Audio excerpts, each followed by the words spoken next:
Finally আজকে আমাদের delivery দিয়েছে সেই এসির স্ট্যাবিলাইজারটা। এর আগে তোমাদেরকে দেখিয়েছিলাম যে আমাদের ঘরে আগেও একটা স্ট্যাবিলাইজার অর্ডার করেছিলাম, কিন্তু সেটা কি হয়েছে বলো তো? সেটা হয়েছে কি, মানে আমাদের তো স্ট্যাবিলাইজার নেওয়ার মেন কারণ হচ্ছে ভোল্টেজ যদি কম থাকে তবেও যেন এসিটা চলে।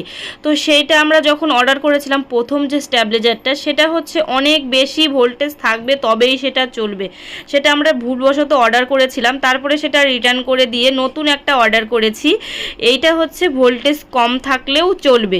আমাদের এসি তো চলতোই, কিন্তু কি হতো বলো তো, মানে যখন প্রচণ্ড গরম, মানে প্রচণ্ড গরমের সময় রৌদ্র, এখন তো জানো যে এত পরিমাণে গরম আর এত পরিমাণে রৌদ্র দিয়েছে।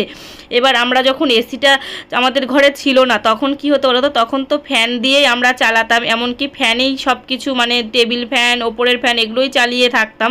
কিন্তু এসি কেনার পর থেকে, মানে মানুষ বলে না এসি কেনার পর যার ঘরে যেটা হয়ে যায় তারপরে সেটা সারা সে থাকতেই পারে না, সেরকম হয়েছে আমাদের। মানে ফ্যান তো আছেই, তবুও না এসি কেনার পরে মনে হয় কি এসি না চললে কেমন যেন একটা, মানে বেশি আরও গরম লাগে।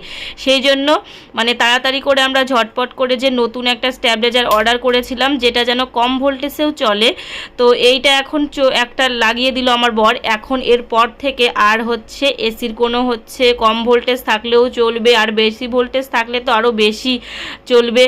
তো সেই জন্যই এই স্ট্যাবিলাইজারটা অর্ডার করা। তো আগের ভিডিওতে তোমাদের দেখিয়েছিলাম যে আগেও একটা নিয়েছিলাম, আর এটা হচ্ছে আজকে ডেলিভারি দিয়ে গেল। তো আমার বর সঙ্গে সঙ্গে এটা লাগিয়ে দিল। মেন কি হয় বলো তো, যখন রাত্রেবেলা সবাই এসি চালায় না, রাত্রেবেলায় তো বেশি এখন এসি চালায়, আর দিনের বেলা দুপুরবেলার দিকে, সেই সময় কি হয় যখন সবাই চালায় তখন ভোল্টেজটা কমে যায়, আর সেই সময় না এসিটা ঠিক চলতে চায় না ভোল্টেজ কম থাকলে। আর এসিটার ওপরেও চাপ পড়ে, আপ ডাউন যখন ভোল্টেজ থাকে না তখন এসিটার ওপরে চাপ পড়ে। এই স্ট্যাবিলাইজারটা থাকলে কি হয় বলো তো, স্ট্যাবিলাইজারের মধ্যে চাপটা পড়বে আর এইটাতে এসিটাও ভালো থাকবে, মেন কারণ সেই জন্যই হচ্ছে নেওয়া। তো যাই হোক, এখন একটু শান্তিতে ঘুমাতে পারবো। দুপুরে রাত্রে আগেও পারতাম, কিন্তু এখন একটু বেশি শান্তিতে ঘুমাতে পারবো যে যাক ভোল্টেজ আপ ডাউন হলেও কোনো ক্ষতি নেই।